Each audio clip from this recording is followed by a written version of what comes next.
जय हिंद दोस्तों। एक नई वीडियो में आप सभी का स्वागत है। दोस्तों, आज इस वीडियो में हम कवर करेंगे हिंदी से रिलेटेड टॉप 30 क्वेश्चन आंसर जो आपके एग्जाम के लिए मोस्ट इम्पोर्टेंट है। तो साथियों, अगर आप किसी भी सरकारी नौकरी की तैयारी करते हो और यदि उसमें हिंदी से संबंधित प्रश्न पूछे जाते हो तो आपके लिए ये वीडियो मोस्ट इम्पोर्टेंट होने वाला है, क्योंकि इसमें हम जितने भी क्वेश्चन बताए हैं इस वीडियो में वो सारे आपके एग्जाम से संबंधित हैं। इसलिए अगर आप वीडियो को देख रहे हैं तो पूरा देखिएगा और वीडियो के लास्ट में एक टेस्ट लिए हैं तो उस टेस्ट को जरूर दीजिएगा। तो चलिए बिना लेट के शुरू करते हैं। आज का पहला क्वेश्चन है, वर्णों के क्रमबद्ध एवं व्यवस्थित समूह को कहते हैं इनमें से क्या? यानी कि साथियों, वर्णों के क्रमबद्ध एवं व्यवस्थित समूह को क्या कहते हैं? जब एग्जाम में पूछे तो बताइएगा वर्णमाला। वर्णमाला कहते हैं। अगला क्वेश्चन है आपका, हिंदी वर्णमाला में स्वरों की संख्या कितनी है? बताइए साथियों, मोस्ट इंपॉर्टेंट क्वेश्चन आपके एग्जाम की दृष्टि से। साथियों, अगर किसी भी क्वेश्चन का आंसर आपको पता होगा तो नीचे कमेंट में जरूर बताइएगा और इस क्वेश्चन का राइट आंसर करिएगा। हिंदी वर्णमाला में स्वरों की संख्या 11 है। ऑप्शन नंबर डी याद रखिएगा। अगला क्वेश्चन है आपका, हिंदी वर्णमाला में कुल स्वरों की संख्या कितनी है? तो साथियों, जब एग्जाम में ये पूछे कि हिंदी वर्णमाला में कुल स्वरों की संख्या कितनी है तो क्या बताइएगा आप लोग? जी, 13 बताइएगा। ऑप्शन नंबर ए जितने लोग बता रहे हैं बिल्कुल राइट आंसर बता रहे हैं। अगर स्वरों की संख्या पूछेगा तो 11 बताइएगा और अगर कुल स्वरों की संख्या पूछेगा तो 13 बताइएगा। अगला क्वेश्चन है, हिंदी वर्णमाला में मूल स्वरों की संख्या कितनी है? मोस्ट इंपॉर्टेंट क्वेश्चन है साथियों। अब देखिए, पूछ रहा है मूल स्वरों की संख्या कितनी है हिंदी वर्णमाला में। तो साथियों, हिंदी वर्णमाला में मूल स्वरों की संख्या 4 है। कौन कौन से हैं? तो ए है, छोटी ई है, छोटा ऊ है और री है। याद रखिएगा, ये चारों मूल स्वर हैं। अगला क्वेश्चन है आपका, उच्चारण काल के आधार पर स्वर कितने प्रकार के होते हैं? बताइए साथियों। तो जी बिल्कुल right answer option number C जो बता रहे हैं 3, वो बिल्कुल राइट आंसर बता रहे हैं। कौन कौन से होते हैं? तो दोस्तों, ह्रस्व स्वर होता है जिसे लघु स्वर भी कहते हैं, इसका होता है ए ई उ और री। दीर्घ स्वर होता है आ ई, बड़ा ऊ, ए ओ औ। और लुप्त स्वर होता है दोस्तों जिसे हम ओम बोलते हैं। लुप्त स्वर किसे कहते हैं? देखिए, लुप्त स्वर का प्रयोग किसी को पुकारने के लिए किया जाता है, इस चीज़ को भी ध्यान रखिएगा। बाकी दोस्तों, ओम का जो हम उच्चारण करते हैं तो क्या कहते हैं? ओम ऐसे बोलते हैं ना, तो इस चीज़ से आप याद रखिएगा। अगला क्वेश्चन है, प्रयत्न या जिह्वा के आधार पर स्वर कितने प्रकार के होते हैं? तो दोस्तों, प्रयत्न या जिह्वा के आधार पर स्वर 3 प्रकार के होते हैं। पहला अग्र स्वर जिसमें ई और ए आता है। दूसरा मध्य स्वर जिसमें ए आता है। तीसरा पौष्य स्वर जिसमें ओ तथा आ आता है। अगला क्वेश्चन है आपका, मुखाकृत के आधार पर स्वर कितने प्रकार के होते हैं? देखिए साथियों, मुखाकृत के आधार पर स्वर कितने प्रकार के होते हैं जब भी एग्जाम में पूछे तो बताइएगा 4 प्रकार के होते हैं। जी हाँ दोस्तों, मुखाकृत के आधार पर स्वर 4 प्रकार के होते हैं। पहला समवृत स्वर जिसमें ई उ होता है और दूसरा अर्ध समवृत स्वर जिसमें ए और ओ होता है। तीसरा समवृत स्वर जिसमें आ होता है। चौथा अर्ध विवृत स्वर जिसमें ए और औ होता है। अगला क्वेश्चन है आपका, ओष्ठ की स्थिति के आधार पर स्वर कितने प्रकार के होते हैं? तो साथियों, जब भी एग्जाम में पूछे कि ओष्ठ की स्थिति के आधार पर स्वर कितने प्रकार के होते हैं तो बताइएगा 3 प्रकार के होते हैं। कौन कौन होते हैं? पहला वृत्ताकार जिसमें छोटा ऊ, बड़ा ऊ, ओ और अ होता है। दूसरा अवृत्ताकार जिसमें छोटी ई, बड़ी ई और ए होता है। वहीं तीसरा उदासीन जिसमें ए होता है। तो ये तीनों होते हैं, इस चीज़ को आप ध्यान रखिएगा और याद भी रखिएगा। अगला क्वेश्चन है, हिंदी वर्णमाला में संयुक्त स्वरों की संख्या कितनी होती है? बताइए साथियों। हर एक क्वेश्चन आपके एग्जाम की दृष्टि से मोस्ट इंपॉर्टेंट है और इस क्वेश्चन का राइट आंसर करिएगा साथियों 4। हिंदी वर्णमाला में संयुक्त स्वरों की संख्या 4 है। कौन कौन से हैं साथियों? ए और ओ औ, ये संयुक्त स्वर हैं, याद रखिएगा। अगला क्वेश्चन है आपका, हिंदी वर्णमाला में कुल व्यंजनों की संख्या कितनी है? साथियों, जब भी हिंदी वर्णमाला में कुल व्यंजनों की संख्या पूछे तो बताइएगा 41।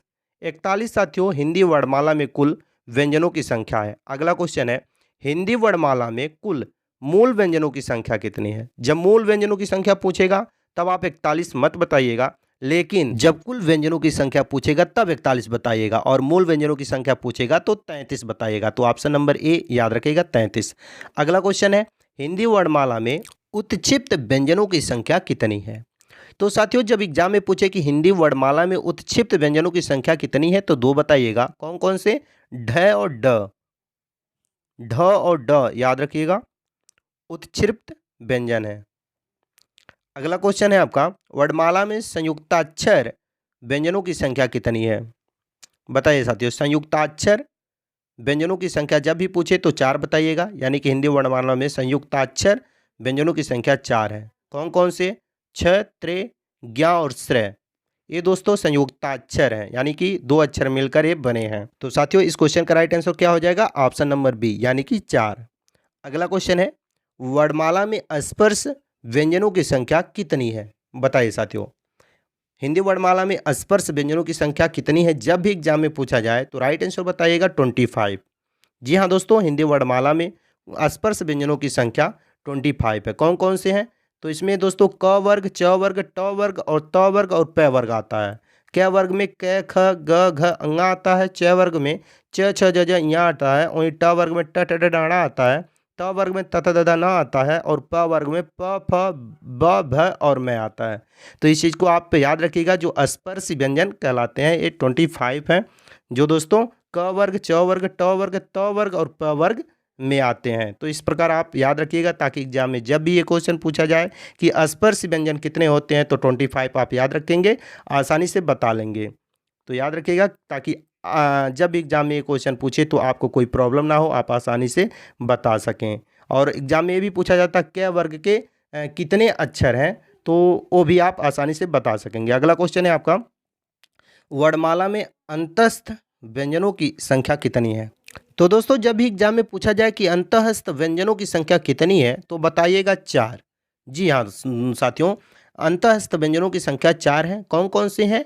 य, र, ल और व अंतःस्थ व्यंजन है। अगला क्वेश्चन है आपका, वर्णमाला में ऊष्म व्यंजनों की संख्या कितनी है? बताइए साथियों, वर्णमाला में ऊष्म व्यंजनों की संख्या कितनी है? साथियों जब भी एग्जाम में पूछा जाए तो क्या बताएंगे? 4 बताएंगे। ये भी दोस्तों, यानी कि वर्णमाला में ऊष्म व्यंजनों की भी संख्या 4 होती है। वो कौन कौन सी है? बड़ा से, पेटफरुआ से, छोटा से और है। ये चारों जो है साथियों, वो क्या है? ऊष्म व्यंजन है। अगला क्वेश्चन है आपका, वर्णमाला में स्पर्श संघर्षी व्यंजनों की संख्या कितनी है? तो साथियों स्पर्श संघर्षी व्यंजनों की संख्या की जब बात आए तो क्या बताएंगे? 4 बताएंगे। जी हाँ साथियों, स्पर्श संघर्षीय व्यंजन 4 हैं। कौन कौन से हैं? च, छ, ज और झ। ये दोस्तों स्पर्श संघर्षीय व्यंजन कहलाते हैं। तो याद रखिएगा च, छ, ज और झ। अगला क्वेश्चन है, वर्णमाला में संघर्षहीन व्यंजनों की संख्या कितनी है? बताइए साथियों, वेरी वेरी इंपॉर्टेंट क्वेश्चन है। आप लोग वीडियो को लाइक और चैनल को सब्सक्राइब नहीं किए हैं तो प्लीज़ वीडियो को लाइक और चैनल को सब्सक्राइब भी करते रहिए। और इस क्वेश्चन का राइट आंसर करिएगा 2।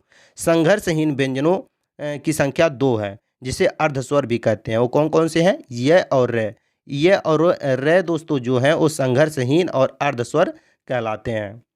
अगला क्वेश्चन है, वर्णमाला में पार्श्विक व्यंजनों की संख्या कितनी है? तो आंसर करिएगा 1, जिसे लुंठित व्यंजन या पार्श्विक व्यंजन भी कहते हैं, जिसे र पर हलंत होता है, जिसे आधा र भी बोलते हैं। अगला क्वेश्चन है, वर्णमाला में लुंठित व्यंजनों की संख्या कितनी है? अब देखिए, लुंठित व्यंजनों की संख्या कितनी है, ये पूछ रहा है एग्जाम में। तो दोस्तों अभी हम बताए हैं ना, 1 ही होता है। लुंठित व्यंजनों की संख्या 1 होता है, जिसे पार्श्विक व्यंजन कहते हैं, उसी को लुंठित व्यंजन भी कहते हैं, जो हलंत होता है एक प्रकार का। और इसमें देखिए ल दिया है ना, इसके नीचे हलंत रहेगा, ये भी आप ध्यान रखिएगा। इसमें छूट गया है तो आप लगा लीजिएगा। अगला क्वेश्चन है, क वर्ग में कौन कौन से व्यंजन आते हैं? अभी हमने बताया था ना, क वर्ग, च वर्ग, ट वर्ग, प वर्ग, ये सब याद रखिएगा, क्योंकि एग्जाम में जब आपको याद रहेगा तभी बता पाएंगे। तो दोस्तों क वर्ग में कौन कौन से व्यंजन होते हैं? क, ख, ग, घ, अंगा, ये दोस्तों क वर्ग के व्यंजन हैं। अगला क्वेश्चन है आपका, क वर्ग के वर्णों का उच्चारण स्थान है इनमें से क्या? तो दोस्तों क वर्ग के वर्णों का उच्चारण स्थान क्या है? राइट आंसर करिएगा कंठ। जी हाँ दोस्तों, क वर्ग के वर्णों का उच्चारण स्थान कंठ है। ऑप्शन नंबर जो आपका बी है राइट आंसर हो जाएगा। अगला क्वेश्चन है, त वर्ग के वर्णों का उच्चारण स्थान क्या है? तो दोस्तों त वर्ग क्या है? त, थ, द, ध, न, ये त वर्ग है, तो इसका उच्चारण स्थान क्या है? एग्जाम में पूछे जब भी तो राइट आंसर बताइएगा दंत। हम जब बोलते हैं त, थ, द, ध, तो दंत आ रहा है ना, तो दंत हो जाएगा इसका राइट आंसर। अगला क्वेश्चन है आपका, च वर्ग के वर्णों का उच्चारण स्थान है इनमें से क्या? बताइए साथियों, च वर्ग यानी कि च, छ, ज, झ, इया, ये च वर्ग है ना, जो अभी हम बोल रहे हैं च छ ज झ ञ, तो एक क्या है, ये किससे बोल रहे हैं, च मतलब तालु से बोल रहे हैं, च छ, तो तालु इसका राइट आंसर करिएगा। अगला क्वेश्चन है प वर्ग। प वर्ग के वर्णों का उच्चारण स्थान है इनमें से क्या, बताइए साथियों।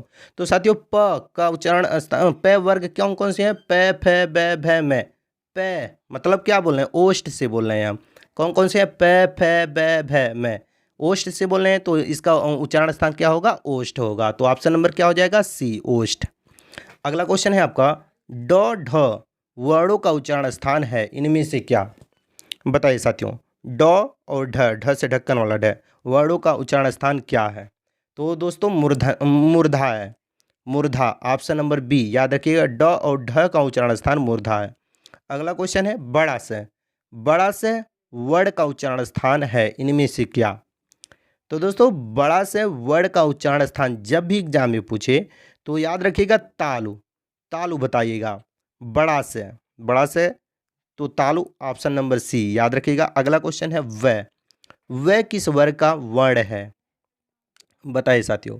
यानी कि वह किस वर्ग का वर्ण है, जब भी एग्जाम में पूछेगा तो बिना सोचे दंतोष्ठ बोलिएगा, जिसे हम दंत का भी प्रयोग कह सकते हैं, तो दंतोष्ठ याद रखिएगा। अगला क्वेश्चन है घोषत्व के आधार पर व्यंजन कितने प्रकार के होते हैं, याद रखिएगा साथियों। घोषत्व पूछ रहा है, तो घोषत्व के आधार पर व्यंजन कितने प्रकार के होते हैं, जब भी एग्जाम में पूछे तो 2 प्रकार का बताइएगा।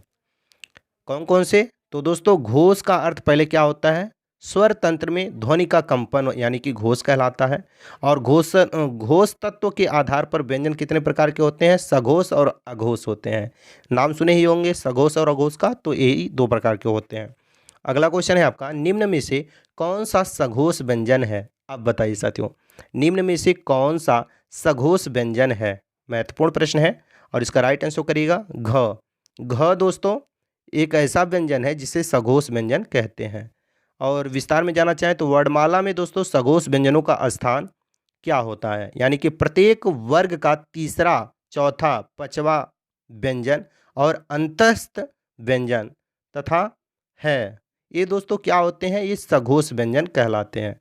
और ट्रिक भी याद रखिएगा, तीसरा, चौथा, पांचवा जो व्यंजन होते हैं और प्लस अंतस्थ व्यंजन, यानी कि प्लस में है कहीं दिया हो तो क्या होता है, सघोष होता है। तीसरा, चौथा, पांचवा ये ऑप्शन दिया गया है, आप आसानी से इसे देखकर समझ सकते हैं। तीसरा में ग भी आता है, ज, ट, द और ब भी आता है, आप विस्तार में देख लीजिएगा। अगला क्वेश्चन है आपका निम्न में से कौन सघोष व्यंजन नहीं है। अभी पूछ रहा है इसमें से कौन सघोष व्यंजन नहीं है, तो तीसरा स्थान और चौथा और पांचवा पर कौन नहीं पड़ता है, तो च। च दोस्तों पहला स्थान पर पड़ता है च वर्ग में। और अगला क्वेश्चन है आपका निम्न में से कौन अघोष व्यंजन है। अब देखिए इसमें पूछ रहा कौन अघोष व्यंजन है, तो दोस्तों अघोष व्यंजन कौन सा है, जब भी एग्जाम में पूछे तो उसका पहचान क्या है, कि मतलब वो पहले स्थान पर होगा, वो तीसरे, चौथे या पांचवा स्थान पर नहीं होगा, ना उस वो है होगा। तो ये दोस्तों च कौन स्थान पर होता है, यानी कि च वर्ग होगा तो च वर्ग पहले ही स्थान पर आएगा ना, तो राइट आंसर हो जाएगा। अब अघोष व्यंजन किसे कहते हैं ये भी जान लीजिए। जिन व्यंजनों के उच्चारण में स्वर तंत्र में कंपन ना हो वो वर्णमाला में अघोष व्यंजन कहलाते हैं, या वही अघोष का स्थान होता है। और दोस्तों अघोष का एक और ट्रिक याद रखिएगा, प्रत्येक वर्ग का पहला, दूसरा व्यंजन तथा बड़ा से, पेटफरुआ से और छोटा से, इस चीज़ को याद रखिएगा। जहाँ पर दोस्तों ट्रिक पहला, दूसरा और से वर्ग जो आते हैं नहीं पेटफरुआ से का, ये जितने भी होते हैं दोस्तों ये अघोष व्यंजन कहलाते हैं। पहला में कौन कौन से आता है, क, ख, क मतलब पहला आएगा और ख भी दूसरा आएगा, तो पहला और दूसरा ये तो आ गया, इससे आसानी से आप समझ सकते हैं। और स वर्ग में कौन सा आता है, तो दोस्तों बड़ा से, पेटफरुआ से, छोटा से, ये जो वर्ग में आते हैं इन्हें क्या कहते हैं, ये सब अघोष कहलाते हैं। अगला क्वेश्चन है आपका निम्न में से अघोष व्यंजन है, बताइए। अभी हम समझाए हैं आपको, अब उसके माध्यम से आप इसमें बता सकते हैं। तो दोस्तों वर्णमाला के पहले, दूसरे तथा बड़ा से, पेटफरुआ से, छोटा से के जो अक्षर आते हैं वो क्या कहलाते हैं, अघोष कहलाते हैं। तो दोस्तों इसका राइट आंसर क्या हो जाएगा, फ हो जाएगा। फ किस वर्ग का है, तो दोस्तों प वर्ग का है। प वर्ग का क्या अक्षर है, फ, तो दूसरा अक्षर है, तो इसका राइट आंसर आप क्या करेंगे, डी, यानी कि फ हो जाएगा, जिसे अघोष व्यंजन कहते हैं। अगला क्वेश्चन है आपका, और इस वीडियो का लास्ट क्वेश्चन है, जैसा कि हमने शुरू में आपसे बताया था कि वीडियो के लास्ट में हम कुछ टेस्ट लिए हैं, तो ये आपका टेस्ट है और इसका राइट आंसर आपको नीचे कमेंट में बताना है। क्वेश्चन है, ट वर्ग का उच्चारण स्थान क्या है? बताइए साथियों, इस क्वेश्चन का राइट आंसर क्या होगा? आपको नीचे कमेंट में बताना, क्योंकि ये आपका टेस्ट है। अगला टेस्ट है साथियों, निम्न में से अघोष व्यंजन नहीं है। बताइए इनमें से अघोष व्यंजन कौन सा नहीं है? अगर आप पूरा वीडियो देखे होंगे तो जरूर इसका राइट आंसर बता पाएंगे, क्योंकि साथियों हमने आसानी से बहुत ही अच्छे तरीके से बताया है ताकि आप आसानी से समझ भी लें। तो इसका राइट आंसर आपको बताना है। मुझे विश्वास है आप इसका राइट आंसर जरूर बताएंगे, यानी कि अपना टेस्ट जरूर देंगे। बाकी साथियों आप लोगों को ये वीडियो कैसा लगा? अगर वीडियो जरा सा भी हेल्पफुल लगा हो तो वीडियो को लाइक करें और शेयर करें अपने अन्य साथियों के पास, ताकि उन्हें भी इस वीडियो के माध्यम से कुछ हेल्प मिल सके। बाकी साथियों चैनल पर पहली बार आए हो तो चैनल को सब्सक्राइब करके बेल आइकन को ऑन कर लें, ताकि जब भी जीके जीएस या करंट अफेयर से रिलेटेड कोई भी वीडियो इस चैनल पर अपलोड हो तो सबसे पहले नोटिफिकेशन आप तक पहुँच जाए। चलिए इसी के साथ मिलते हैं नेक्स्ट क्वेश्चन आंसर के साथ नेक्स्ट वीडियो में। तब तक के लिए जय हिंद।